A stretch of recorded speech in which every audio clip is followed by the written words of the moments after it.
You're listening to the AfricaMusicLaw.com show, Africa's premier entertainment law show empowering the African artist. And now, your host, attorney, speaker, visionary, game changer, Ms. Uduak.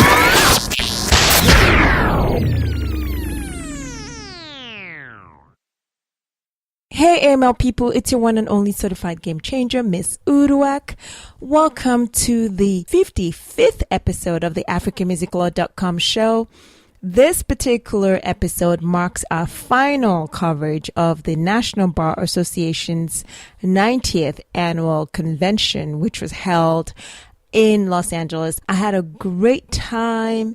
I walked away re-energized, more focused, and just having such clarity on my role as an attorney and, most importantly, what I'm supposed to continuously do to benefit my community, not only here in the U.S., certainly also overseas, particularly in the continent of Africa. Now, one of the main themes that we covered, and the key main theme of the conference, beyond the MCLEs and everything else, was the issue of police brutality and police misconduct, particularly in the Black community. I really want to underscore this point that I'm about to say, so everyone please pay key attention, particularly my African listeners. Often in the African community, there's this weird concept that the issues that affect Black America does not affect the African community. As we know or should know by now, that is so far from the truth.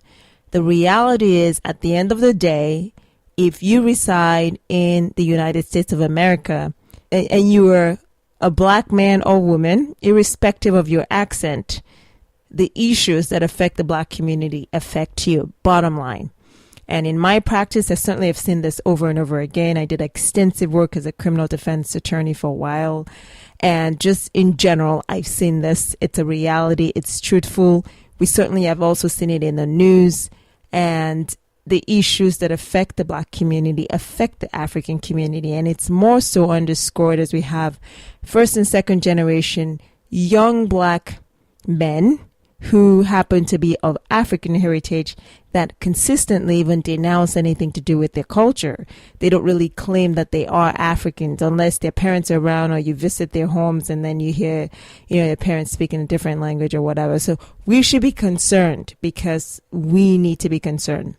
The interview you're going to hear is an interview that I had with Judge Randa Trapp, who happens to be the current chair for the National Bar Association's Judicial Council. There was a reception that was held during the NBA convention, and it was the chair's reception, so Judge Randa's reception that was put together.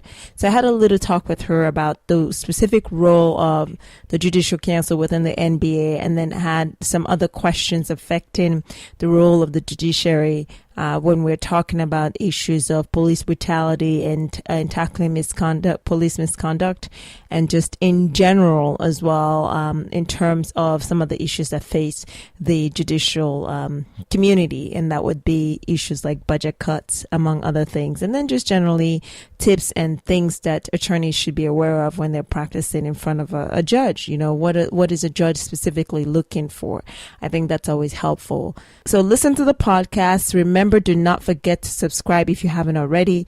Make sure to subscribe, and you can easily do so by going directly on the website at www.africamusiclaw.com, or subscribe through poddirectory.com, Stitcher Radio for Android users, iPhone or iPad users. You can easily find us on iTunes. So it's very straightforward. And if you want to follow me directly, you can also do so. You can do so through Twitter, UDUAK Law. That's my Twitter handle. Or you can just easily type up Miss Uduak, MSUDUAK.com, and see the various ways that you can follow me. Enjoy the interview. I'll catch you all on the next podcast episode of the AfricaMusicLaw.com show.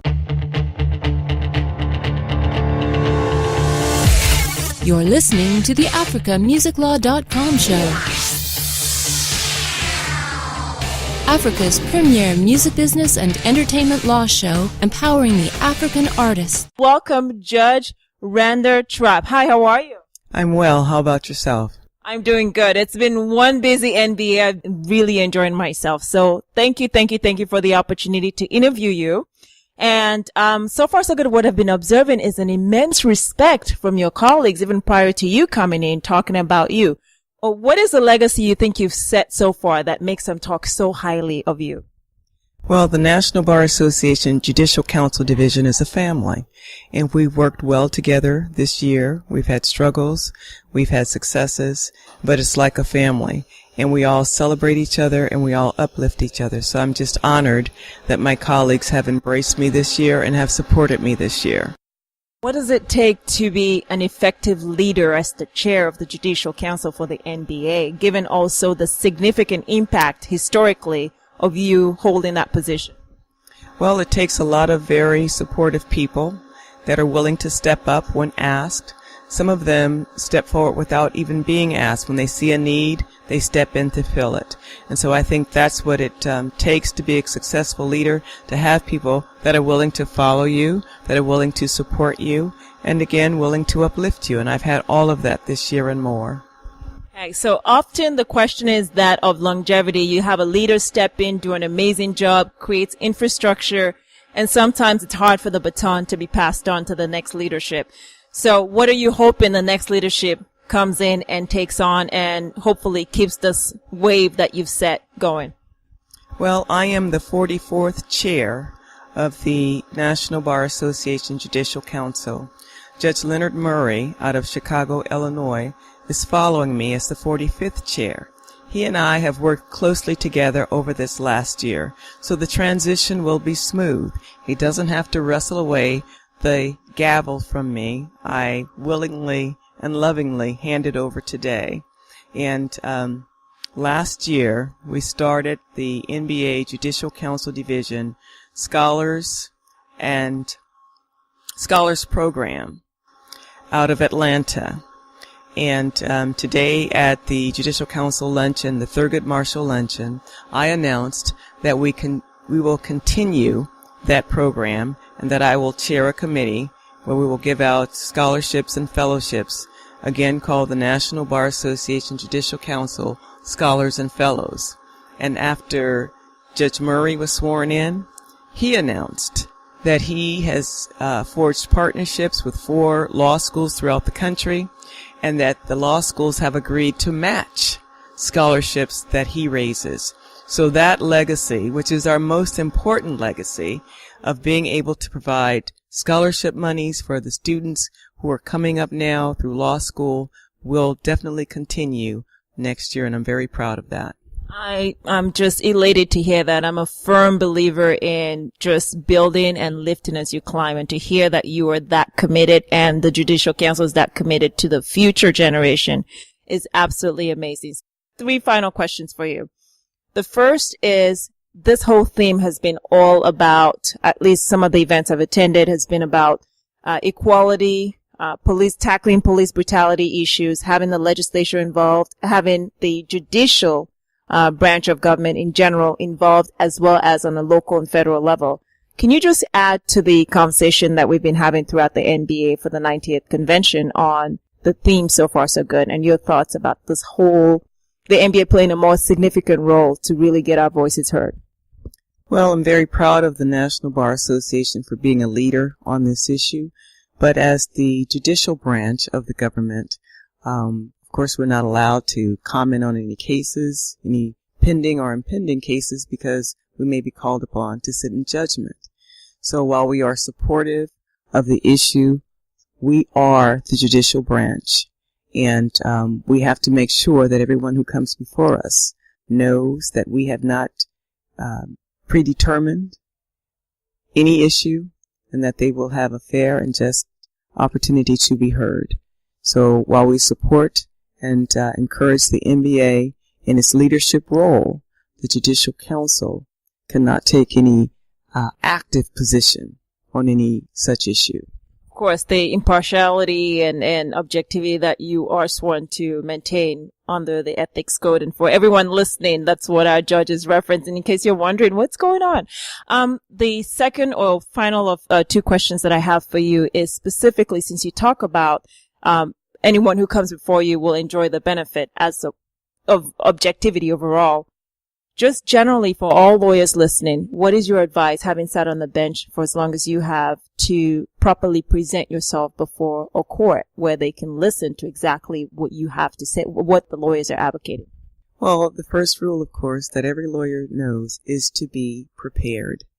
If you are prepared, then you will have the attention of the court and your case will be heard. So, as long as you are prepared and professional and respectful, you will be a very successful lawyer. You may not always win your case, but you will always have the judge's respect, because you give respect and you get respect in return. Final question. Lots of budget cuts. I've had the chance to interview a lot of judges over time, and well aware of budget cuts that are really affecting our courts nationwide. I know there have been a lot of advocacy related to trying to get more funding for the courts, but what would you say generally in terms of what the outlook looks for just the judicial system as a whole when it comes to funding our court system?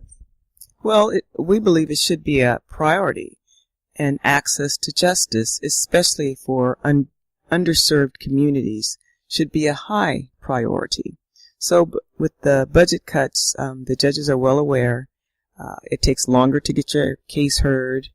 Sometimes it's more difficult. But know that each and every bench officer, each and every judge, magistrate, commissioner is still committed to doing justice, even in these austere times.